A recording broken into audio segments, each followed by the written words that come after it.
cacingnya nih. Sekalian mau ngasih tahu bagaimana sih cara naruh cacingnya itu di real footage. Kalau kalian yang jeli banget ya, sebenarnya ada adegan.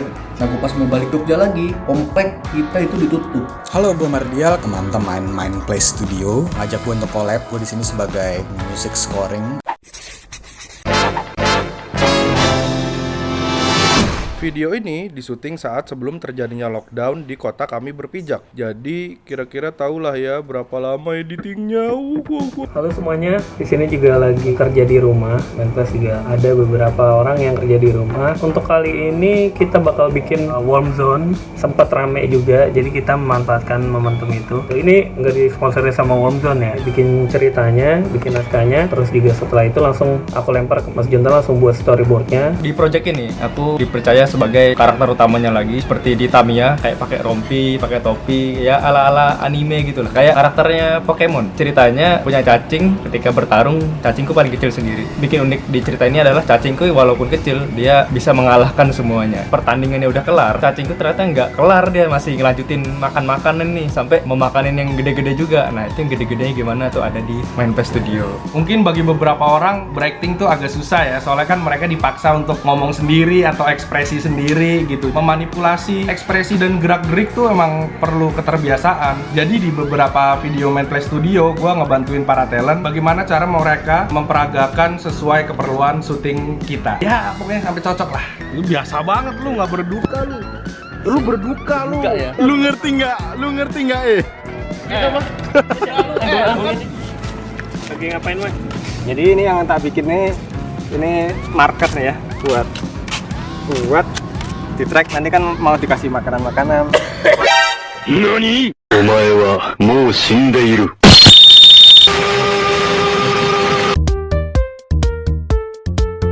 Di track nanti kan mau dikasih makanan-makanan.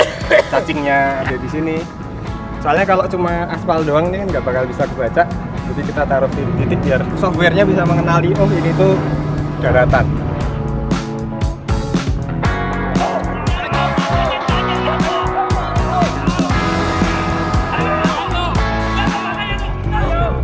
Halo guys, selamat siang.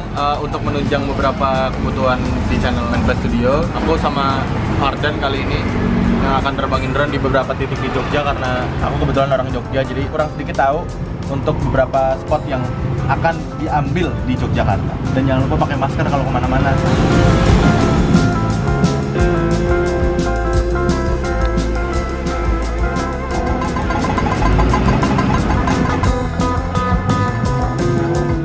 Halo guys, apa kabar semua? Gue lagi work from home nih. Kenapa? Kemarin soalnya baru gue balik dari Jogja ke Jakarta. Nah, gue pas mau balik Jogja lagi, komplek kita itu ditutup untuk mencegah penyebaran wabah COVID karena Jakarta ini kan zona merah. Jadi gue ya udahlah, gue terima lah. Gue mau cerita nih soal kemarin gue jalan sama Grafik sama Adit untuk ngambil drone footage di daerah Tugu, alun-alun utara, Godean. Ada yang kita ngambil tinggi dan ngambil rendah drone-nya untuk kebutuhan besar kecilnya cacing. Kita terbang rendah itu kan dimensi cacingnya jadi kelihatan kecil. Tapi kalau tinggi dimensinya jadi gede karena area yang di cover tuh luas. Nah itu salah satu alasan. Pada nyadar nggak kita lagi pakai drone yang nggak biasanya? Karena yang biasa dipakai lagi di servis. Nih udah diambil sama si Grafik. Soalnya lumayan lama servisnya 2 minggu sendiri. Kan kelamaan ya kalau nunggu. Nah pas balik sempat ngerekam nih. Sepi ya? Iyalah kan lagi pada di rumah aja. Kan waktu di bagian syuting low angle itu ya, adegan dimana 3 orang itu dikejar-kejar kan, kita syuting dari bawah. Itu ceritanya kan emang dari sudut pandang si cacingnya, kita kasih efek kayak penglihatan panas gitu tuh. Aku referensinya tuh film Predator tuh loh, jadi kayak dari sudut pandang makhluknya itu kan kayak gitu ya, penglihatan panas, spread. Bagian visual effect-nya sendiri ya, kita di sini banyak banget ternyata. Aku nggak menyangka kalau ini kan banyak sekali nge-animate ya, nggak cuma kayak biasanya tuh tempel, kita gerakin banget nih cacingnya satu demi satu. Kita bikin beberapa teknik ngerigging cacing, kita modeling cacingnya sendiri, ngerigging cacing, terus kita gerakin, kita taruh makan-makanan tuh 3D juga, kita nge-track juga tuh dari shot-shot yang udah kita ambil. Itu kan juga perlu tuh digerakin satu-satu kan ya cacing-cacingnya, jadi itu yang bikin lama gitu. Kita harus ngerakin satu-satu. Ada aku sama Ivan yang ngerjain. Kita udah 2 minggu melakukan itu belum selesai ini. Dan sekarang aku mau nunjukin gimana sih proses menganimasikan cacingnya nih. Aku mau bocorin sekalian mau mau ngasih tahu bagaimana sih cara naruh cacingnya itu di real footage. Sekarang nih aku udah munculin beberapa karakter cacingnya. Di sini ada yang dari paling kecil, ini paling kecil di sini.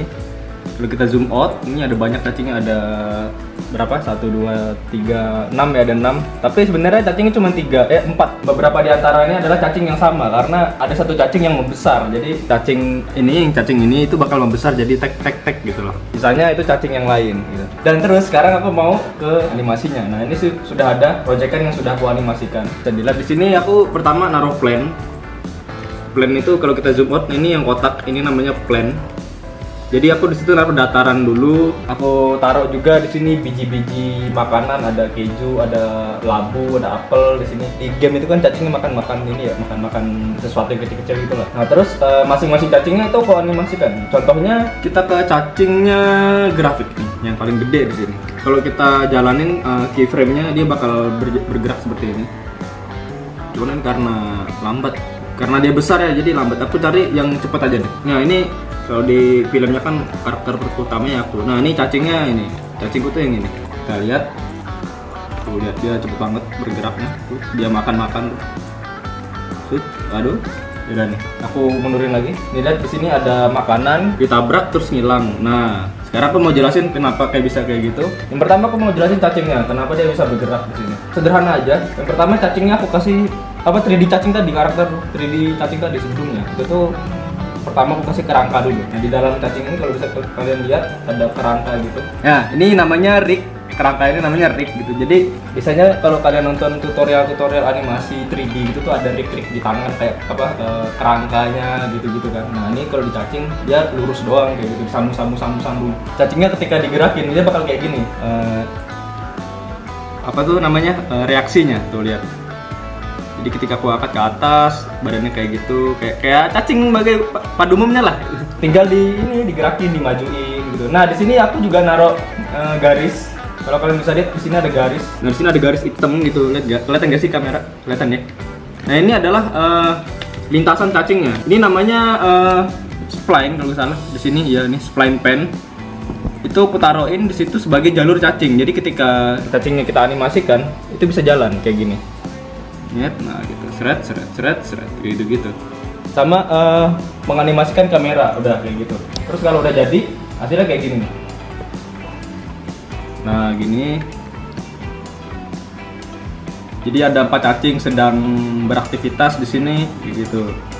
Nah, sekarang gimana sih cara mengaplikasikan 3D-nya ini ke real footage? Jadi pertama di sini ada footage nih yang kayak gini. Contohnya ini ya. Dan jangan lupa kalian kalau syuting buat naruh objek itu dikasih tanda nih di aspalnya. Intinya nanti kalian samain perspektifnya terus taruh di sini. Agak ribet jelasinnya karena panjang banget. Tapi kalau kalian pengen tahu caranya gimana, klik linknya di bawah di deskripsi. Itu ada link Sociabas. Di situ kita ada penjelasan tentang ini gimana cara ngeditnya yang detail gimana. Dan di sini aku juga melakukan yang namanya roto. Dan kenapa di roto? Nih lihat. Soalnya nanti ketika cacingnya ditaruh di depan sini itu tuh biar cacingnya nggak di atas kepala sini, tapi di balik ridunya. Ini ridu ya, ini ridu. Jadi cacing itu seolah-olah ada di depan ridu. Halo, gue Mardial. Kali ini gue mau ngasih tahu behind the scene dari scoring untuk video dari teman-teman Mindplay Studio, cacing raksasa in real life. Jadi ceritanya mereka ngajak gue untuk collab. Gue di sini sebagai music scoring atau music arranger, dan gue akan ngejelasin nge-breakdown project musik yang gue bikin buat video tersebut.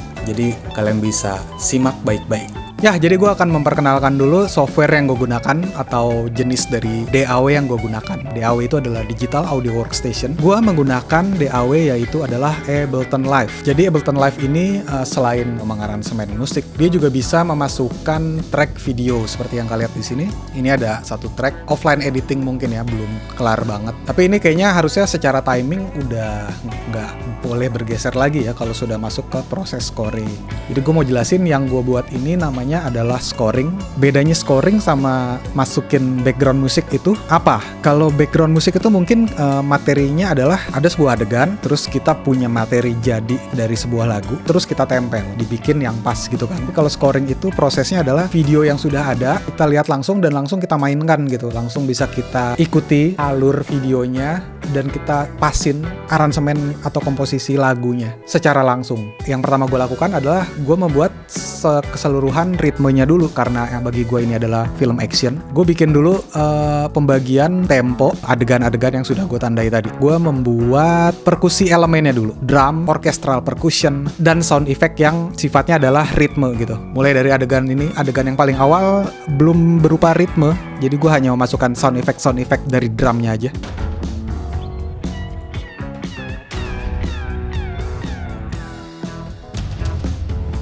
Teman-teman bisa lihat di sini gue menggunakan VST namanya Kontak. Kontak itu adalah VST yang sifatnya adalah sample base. Jadi kita bisa download macam-macam elemen-elemen suara berasal dari suara beneran gitu. Jadi di suara perkusi orkestral beneran gitu misalnya di take, di hyper sampling, terus bisa kita mainkan ulang kayak gini.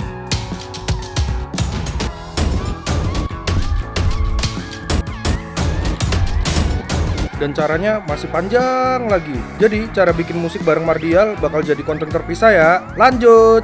Sebenarnya teman-teman dari Mindplace minta gue untuk ngasih lihat proses pembuatannya, bukan breakdown kayak gini. Cuma kayaknya gue nggak bisa kalau kayak gitu, karena akan sangat memakan waktu dan gue akan buyar fokus dari gue ngerjain scoring dan ngejelasin ke kalian soal project ini. Jadi semoga ini breakdown ini cukup menjelaskan ya bagaimana proses pembuatan scoring pada project cacing gede ini. Nah, tadi kan kalian udah lihat tuh gimana proses syutingnya, gimana proses editing, gimana proses kita bikin visual efeknya. Tapi kan kita nggak ngasih tahu ya secara detail. Ini kan banyak ya yang komen, "Bang, bikin tutorial dong, bikin kelas online mau dong kita." Nah, kebetulan banget nih, kita bakal bikin semacam kelas online. Kita bakal ngasih tiap bulannya satu tutorial yang isinya gimana proses apa yang pernah kita bikin itu. Nah, buat kalian konten-konten kreator yang pingin punya pendapatan lain selain dari YouTube, Instagram, atau platform-platform yang kalian pakai yang lain, bisa tuh ikutin cara kita lewat Sociabas Tribe. Di situ kita punya konten-konten eksklusif. Salah satunya tuh ini tutorial cacing ini yang bisa kalian akses hanya di Sociabas Tribe. Dan kalian bisa mudah banget nih para pendukung kita untuk akses itu, bisa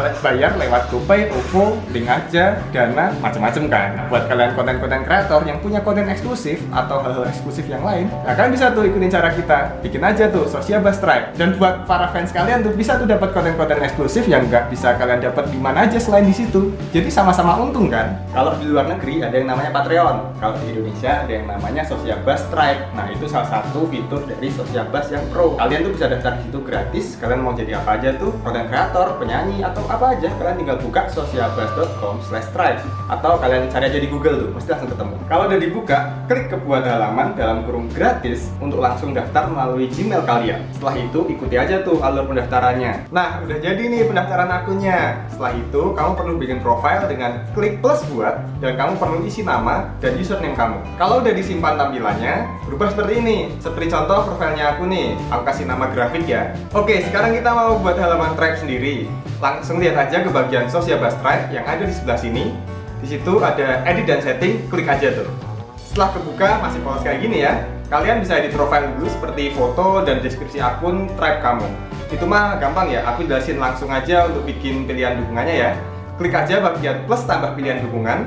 Di sini akan langsung muncul kolom yang harus kalian isi nih. Dari judul dukungan, reward bagi pendukung, sama bisa membatasi jumlah pendukung dan batas tanggalnya agar bisa lebih eksklusif. Aku kasih contoh dengan isi judulnya, beliin editor makan siang dengan harga yang kita mau. Di sini aku taruh 20.000 aja ya, nggak usah mahal-mahal banget. Setelah itu atur reward untuk pendukungmu. Ada beberapa pilihan di sini. Ada konten eksklusif dan early access agar pendukungmu lebih update daripada teman-teman yang lain. Di dukungan ini kamu bisa masukin gambar atau foto agar maksud dari dukungan yang kamu buat lebih tersampaikan. Yang aku bilang tadi, bisa batasin jumlah pendukung dan tanggal berakhir dukungan itu dan lain-lain lah ya. Kalau udah merasa cukup, klik aja aktifkan. Dukungan yang kalian buat muncul di halaman Tribe seperti ini. Nah, kalau pendukung kalian membuka halaman Tribe kamu, tampilannya kayak gini nih. Simple dan mudah dimengerti dan mudah diakses pendukung dari manapun. Gimana? Gampang banget nggak? Ini aku lagi bikin bagian cacing ketabrak kereta api nih. Kalau kalian lihat, ini kereta apinya tuh cuma kelihatan kayak gini doang nih. Padahal, ini kereta apinya tuh bener-bener kereta api yang bagus banget. Bener-bener kereta api PT KAI loh. Sesuai ya, yang ada di gerbongnya. Sekarang lihat tuh ada logo-logonya. Keren banget ini. Lokomotifnya juga, wow. Ini lokomotif Indonesia apa itu? C201 serinya. Dan ini Ini ada geng apa ini? Kita naik di atas kereta ini. Ada CJ sama Big Smoke. Kalau kalian yang jeli banget ya, sebenarnya ada adegan si CJ sama Big Smoke lagi ngejar kereta, lagi misi apa itu? Soal keretanya ya, ini kan bagus banget ya detailnya ya. Sayangnya nggak kelihatan di sini, jadi aku mau ngasih tahu aja, ini kereta aku dapat dari CG Trader. Ini yang bikin orang Indonesia juga, Mas Januar namanya, nama panggilannya sih Noel Besi. Ini bagus banget, kalau kalian mau beli model keretanya juga nih, aku kasih linknya di bawah ya. Oh ya, itu kalau kalian nanti download model keretanya itu nggak ada CG dan kawan-kawannya loh ya, itu nggak termasuk.